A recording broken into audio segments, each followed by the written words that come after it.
Welcome students. आज हम अपनी जो सेकंड बुक है फाइनेंशियल मार्केट ऑपरेशन, उसके जो मैंने आपको शॉर्ट क्वेश्चन भेजे हैं पीडीएफ, उसमें से 4-5 क्वेश्चन है, उनकी आज हम प्रैक्टिकल नॉलेज लेंगे। प्रैक्टिकली क्या होता है उसमें, एक बार प्रैक्टिकल आप समझ जाओगे तो उसके बाद आप उनको रीड करोगे दोबारा तो ज़रूर आपको अच्छे से समझ आएगी। तो अपने स्टार्ट करते हैं।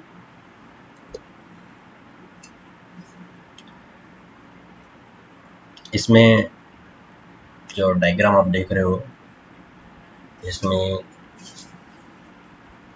ये इन्वेस्टर है और अपना क्वेश्चन है investor protection, stock broker, jobbers, stock exchange और ये पोर्टफोलियो कंसल्टेंट। ये अपने शॉर्ट क्वेश्चंस है। आज अपने इनके बारे में प्रैक्टिकल नॉलेज लेंगे कि ये आखिरकार काम क्या करते हैं। उसके बाद आप ये क्वेश्चन रीड करना जरूर, आपको समझ में आएंगे। तो सबसे पहले इन्वेस्टर कौन होता है? इन्वेस्टर कोई भी पर्सन जो हायर रिटर्न चाहता है, यानी वो ये चाहता है कि 1 साल 2 साल 3 साल के अंदर मेरे को मेरी कैपिटल के ऊपर 10% 20% रिटर्न मिले, वो जो इन्वेस्टमेंट करना चाहता है। तो इन्वेस्टर और सेवर्स, यानी कि जो पैसा सेव करते हैं, एक होता है पैसा सेव करना और एक होता है पैसा इन्वेस्ट करना। इन दोनों में डिफरेंसेस ही रहता है कि जो हम सेविंग करते हैं वो हायर रिटर्न लेने के लिए कभी सेविंग नहीं करते, लेकिन जो इन्वेस्टमेंट करते हैं उससे हम ये एक्सपेक्ट करते हैं कि हमको रिटर्न अच्छे मिले। तो इसमें हम ये मानते हैं कोई इन्वेस्टर है, वो पैसे इन्वेस्ट करना चाहता है किसी कंपनी के शेयर्स में, क्योंकि मोस्टली जो अपने ये 4 या 5 टर्म्स है वो शेयर मार्केट स्टॉक एक्सचेंज से रिलेटेड है। तो वो उसके पास कुछ पैसे हैं और वो इन्वेस्ट करना चाहता है, तो उसके लिए उसे क्या करना होगा? जैसे वो कंपनी के कोई शेयर्स लेना चाहते हैं, ठीक है। अब इन्वेस्टमेंट करने के लिए उसे सबसे पहला काम करना पड़ेगा, डीमेट अकाउंट ओपन करवाना पड़ेगा, ठीक है। डीमेट अकाउंट के बिना वो शेयर मार्केट में ट्रेडिंग नहीं कर सकता। तो डीमेट अकाउंट ओपन करने के लिए उसे किसी स्टॉक ब्रोकर के अंडर अकाउंट ओपन करवाना पड़ेगा, ठीक है। तो अपनी यहाँ पे पहली टर्म आती है स्टॉक ब्रोकर। कि स्टॉक ब्रोकर कौन होते हैं? स्टॉक ब्रोकर के अंडर इन्वेस्टर अकाउंट ओपन करवाता है। अकाउंट जैसे ही ओपन होता है वैसे ही इन्वेस्टर क्या करता है, पैसे इन्वेस्ट करता है। वो किसी कंपनी के शेयर्स खरीदना चाहता है। तो जैसे ही वो किसी कंपनी के शेयर्स खरीदेगा तो वो क्या करेगा, सबसे पहले ऑर्डर डालेगा। आजकल तो ऑनलाइन होता है, तो ऑनलाइन वो ऑर्डर प्लेस कर देगा कि भाई मुझे सपोज करो SBI के मुझे 1000 शेयर्स चाहिए, 1000 शेयर्स चाहिए, तो उसके लिए वो इन्वेस्टमेंट करेगा। उसने ऑर्डर प्लेस किया तो यहाँ पे देखो इन्वेस्टर क्या करेगा, ऑर्डर प्लेस करेगा स्टॉक ब्रोकर के पास, यानी जो डीमेट अकाउंट उसके अंदर ओपन किया है उसमें वो ऑर्डर डाल देगा कि मुझे SBI के शेयर्स चाहिए। तो स्टॉक ब्रोकर जैसे उसने इन्वेस्टमेंट की है 1000 शेयर्स ऑफ 100 रुपी प्राइस, यानी कि जब 100 रुपए के प्राइस पे उसने 1000 शेयर्स खरीदने हैं इन्वेस्टर को, उसने क्या किया, एक बाय ऑर्डर प्लेस्ड कर दिया कि मुझे इतने शेयर्स खरीदने हैं। तो 1 लाख रुपए के शेयर्स हो गए, यानी 1 लाख रुपए के वो शेयर्स खरीद रहे हैं। जैसे ही ऑर्डर प्लेस किया तो वो स्टॉक ब्रोकर के पास चला गया। स्टॉक ब्रोकर क्या करेगा, उस ऑर्डर को एग्जीक्यूट करेगा। और एग्जीक्यूट कब करेगा, जब कोई सेलर आएगा। ऐसे तो वो ऑर्डर प्लेस एग्जीक्यूट नहीं कर पाएगा, जब तक कि कोई बेचेगा नहीं तो वो खरीदेगा कैसे। तो जैसे कोई सेलर 1000 शेयर्स 100 रुपये के प्राइस पे बेचेगा, वैसे वो इन्वेस्टर का ऑर्डर एग्जीक्यूट कर देगा। तो यहाँ पे स्टॉक ब्रोकर का काम क्या हुआ, स्टॉक ब्रोकर का काम हुआ कि इन्वेस्टर के जो ऑर्डर है या उसके बिहाफ पे शेयर्स की ट्रेडिंग करना है, बाय या सेल करना है। अगर उसने सेल का दिया होता तो वो सेल का ऑर्डर भी प्लेस कर देता। तो इन्वेस्टर के बिहाफ पे कौन काम कर रहा है? ब्रोकर। लेकिन ऑर्डर प्लेस इन्वेस्टर नहीं किया, ब्रोकर सिर्फ काम कर रहा है कि जैसे कोई उस प्राइस के अंदर बाय या सेल कर रहा है वैसे ही वो ऑर्डर एग्जीक्यूट कर रहा है। इसके बदले में स्टॉक ब्रोकर क्या लेता है? कमीशन लेता है या ब्रोकरेज लेता है।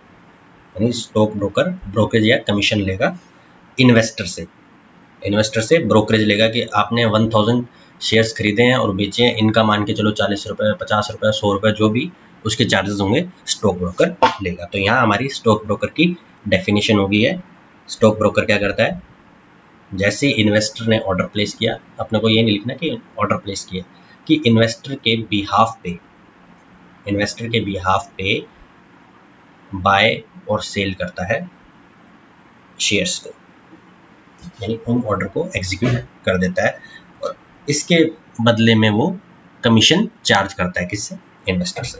तो पहले डेफिनेशन होगी अपनी स्टॉक ब्रोकर। देखो यहाँ पे इसने बाय सेल का ऑर्डर प्लेस किया है और एग्जीक्यूट कौन कर रहा है? Stock broker. ये एग्जीक्यूट कहाँ करेगा? स्टॉक एक्सचेंज पे। ठीक है, स्टॉक एक्सचेंज पे ये ऑर्डर एग्जीक्यूट करेगा। अब नेक्स्ट टर्म आती है अपनी स्टॉक एक्सचेंज। स्टॉक एक्सचेंज क्या होता है? अब स्टॉक एक्सचेंज आप देख रहे हो कि बाय और सेल का ऑर्डर एग्जीक्यूट कहाँ हो रहा है? स्टॉक एक्सचेंज पे। तो स्टॉक एक्सचेंज ऐसी कोई प्लेस है जहाँ पे शेयर्स की ट्रेडिंग की जाती है, यानी बाय और सेल वहाँ पे स्टॉक एक्सचेंज में किया जाता है।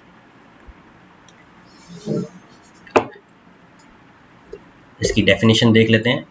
ए stock exchange is a facility where stock broker या ट्रेडर बाय सिक्योरिटीज को बाय और सेल कर सकते हैं दोनों तरीके से। इसके मोड जो है वो ऑनलाइन भी है और ऑफलाइन।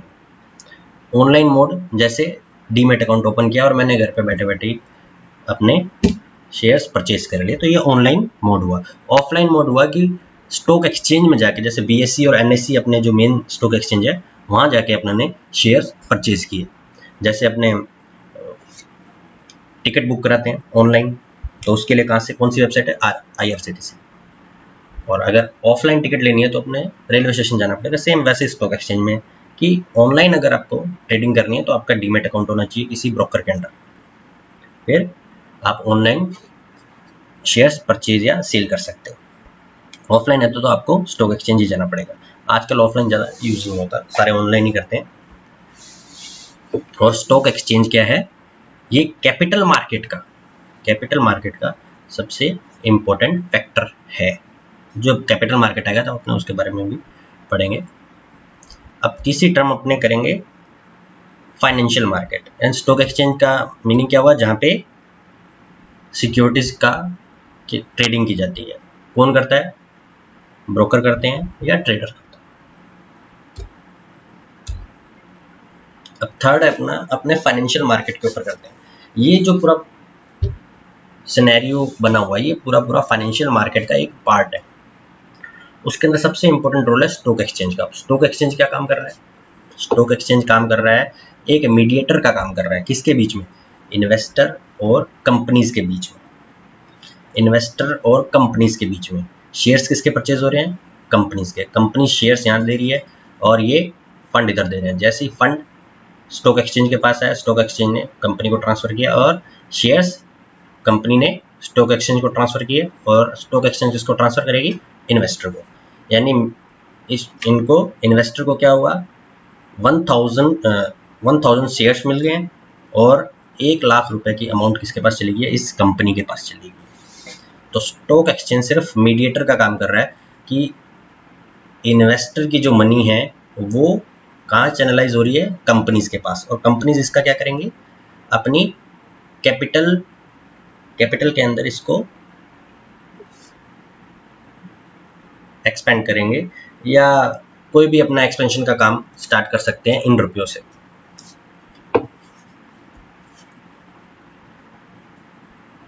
अब फाइनेंशियल मार्केट को अब ब्रॉड व्यू में देखेंगे कि कोई भी ऐसा मार्केट प्लेस है जहाँ पे इसके अंदर तो स्टॉक एक्सचेंज में तो शेयर्स की ट्रेडिंग हो रही थी, ठीक है, शेयर्स की या बॉन्ड्स की। लेकिन फाइनेंशियल मार्केट के अंदर फाइनेंशियल इंस्ट्रूमेंट जितने भी है उन सब की ट्रेडिंग की जाती है। फाइनेंशियल मार्केट का पार्ट है कैपिटल मार्केट, और कैपिटल मार्केट का पार्ट है, फैक्टर है एक स्टॉक एक्सचेंज। तो फाइनेंशियल मार्केट के अंदर फाइनेंशियल इंस्ट्रूमेंट, फाइनेंस से रिलेटेड जितने भी इंस्ट्रूमेंट है उनकी ट्रेडिंग की जाती है, उनकी बाइंग और सेलिंग की जाती है, जैसे इक्विटी, बॉन्ड, करेंसीज, डेरिवेटिव्स या कोई अदर, जैसे मनी मार्केट के अंदर काफ़ी सारे अपने सर्टिफिकेट ऑफ डिपॉजिट हो गए, कमर्शियल पेपर, ट्रेजरी बिल्स, ये सारे ट्रेड किए जाते हैं। अब फाइनेंशियल मार्केट की डेफिनेशन आ जाए तो आपको ये जो लास्ट पॉइंट है वो भी आपको लिखना है कि फाइनेंशियल मार्केट का ऑब्जेक्टिव क्या है, कि ये फंड का चैनलाइज करती है कहाँ से, इन्वेस्टर या सेवर से अपने बोल सकते हैं, इन्वेस्टर से कहाँ पे, इन्वेस्टमेंट सेक्टर पे, सेविंग सेक्टर से इन्वेस्टमेंट सेक्टर पे ये फंड को चैनलाइज करती है। कौन, फाइनेंशियल मार्केट। जैसा आपने डायग्राम में देखा है कि इन्वेस्टर है, इन्वेस्टर के पास से पैसे गए सीधा प्राइवेट कंपनीज के पास, या कोई भी कंपनी से, प्राइवेट, गवर्नमेंट हो, कंपनीज हो, कंपनीज के पास जाएगा, बिजनेसमैन के पास जाएगा, जिससे वो अपने बिजनेस को एक्सपेंड कर सकते हैं। तो ये स्टॉक एक्सचेंज और फाइनेंशियल मार्केट का डेफिनेशन होगी। अब थर्ड अपना आता है जॉबर्स। जॉबर्स कौन होते हैं? जॉबर्स कोई भी पर्सन हो सकता है या कोई भी फर्म भी हो सकती है। वो क्या काम करते हैं, मान लो जैसे इसने ऑर्डर दिया था, इन्वेस्टर ने, कि बाय ऑर्डर प्लेस किया। अब बाय ऑर्डर जैसे ही प्लेस किया तो स्टॉक ब्रोकर ने एग्जीक्यूट कर दिया, जब भी कोई सेलर आया 100 रुपये के प्राइस पे। अब क्या हुआ, कुछ टाइम बाद या कुछ महीने बाद जो शेयर्स का प्राइस था, पहले 100 था, वो क्या हो गया, 150 रुपये हो गया। तो यानी उसको 50% रिटर्न मिल रहा है। तो जो इन्वेस्टर है वो स्टॉक ब्रोकर के पास ऑर्डर डालता है कि भाई मैं 150 रुपये के प्राइस पे इसको बेचना चाहता हूँ, सारे के सारे मेरे शेयर्स। लेकिन अब 150 रुपये का प्राइस नहीं है, अब 149, 148, 147 या इतना चल रहा है। लेकिन वो ये बोलता है, इन्वेस्टर चाहता है कि 150 रुपये में शेयर बेचूँ। तो फिर कोई मार्केट में कोई बायर तो है नहीं, कोई बायर 150 रुपये पे खरीदने को तैयार नहीं है। तब फिर स्टॉक ब्रोकर क्या करता है, वो जॉबर्स के पास जाता है। जॉबर होते हैं जो होलसेलर डीलर होते हैं, वो क्या करते हैं कि क्वांटिटी है वो एक साथ परचेज करते हैं काफ़ी बड़ी अमाउंट में। तो जॉबर्स के पास जाता है स्टॉक ब्रोकर। जॉबर्स को अगर लगता है प्राइस हाँ ठीक है 150 का, तो जॉबर्स वो सारे के सारे शेयर्स खरीद लेता है। यानी इसने, इन्वेस्टर ने 150 रुपये के प्राइस पे बेचे हैं, स्टॉक ब्रोकर के पास तो ऑर्डर आ गया लेकिन वो एग्जीक्यूट नहीं हो रहा। फिर स्टॉक ब्रोकर जॉबर्स के पास जाएगा, जॉबर वो 150 रुपये पे शेयर्स सारे खरीद लेगा। अब जॉबर्स क्या करेंगे, जैसे ही कोई कुछ टाइम बाद उस शेयर्स को आगे 151 या 152 का कुछ टाइम बाद प्राइस आएगा, तब वो उसको निकाल देंगे। तो जॉबर्स का क्या हुआ, यहाँ पे इन दोनों के बीच का जो गैप आया, यानी 150 पे उसने खरीदा, फिर बाद में 150.25 पे, 150.90 पे या 51 पे वो उसको बेच देगा। तो ये जो बीच का मार्जिन है वो उसका प्रॉफिट हो जाएगा। तो ये जॉबर्स की डेफिनेशन है। जॉबर्स की डीलिंग इन्वेस्टर या पब्लिक से बिल्कुल नहीं होती, वो स्टॉक ब्रोकर से होती है, और ये कोई कमीशन नहीं लेता। जॉबर्स का कोई कमीशन नहीं आया, वो सिर्फ उसने शेयर्स परचेज किए और बाद में थोड़े हाई प्राइस पर उसको बेच दिए। तो ये जॉबर्स हमारा काम करता है। देखो यहाँ पे स्टॉक ब्रोकर ने बाय सेल किया, बाय कर सकता है सेल, दोनों में से जो मर्जी कर सकता है जॉबर्स को। फिर जॉबर्स ने बाय और सेल किया स्टॉक एक्सचेंज को, यानी स्टॉक जो भी प्राइस आया हाई पे तो स्टॉक एक्सचेंज में उसको बेच दिया। अब अपने आते हैं पोर्टफोलियो कंसल्टेंट। अब इन्वेस्टर है, उसको ये नहीं पता, मेरे पास पैसे तो हैं लेकिन उसको ये नहीं पता कि भाई मेरे को इन्वेस्टमेंट किस कंपनी के शेयर्स में करनी है या किस हिसाब से करनी है। उसको ये नहीं पता कि भाई किस कंपनी के शेयर अब बढ़ेंगे, क्योंकि इन्वेस्टर इन्वेस्टमेंट करेगा तो इसीलिए करेगा ना कि भाई आज मैंने जो शेयर्स लिए वो 1 साल 2 साल या 6 महीने के अंदर बढ़ने चाहिए। लेकिन उसको कैसे पता चलेगा, नहीं पता, उसको मार्केट की कोई नॉलेज नहीं है। तो फिर वो कोई कंसल्टेंट के पास जाता है, या कोई फर्म भी हो सकता है या कोई पर्सन भी हो सकता है। तो वो उससे सर्विसेज लेता है। तो पोर्टफोलियो कंसल्टेंट के पास वो क्या करता है, अपने जितना भी फंड है उसके पास जो इन्वेस्ट करना चाहता है वो पोर्टफोलियो कंसल्टेंट के पास दे देता है।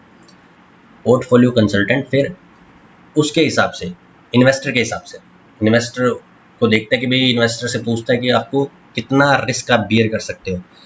आपके पास 1 लाख की कैपिटल है तो आप ये चाहते हो कि भाई इक्विटी में कितना रखूँ या बॉन्ड में कितना रखूँ, कितना रिटर्न चाहते हो आप।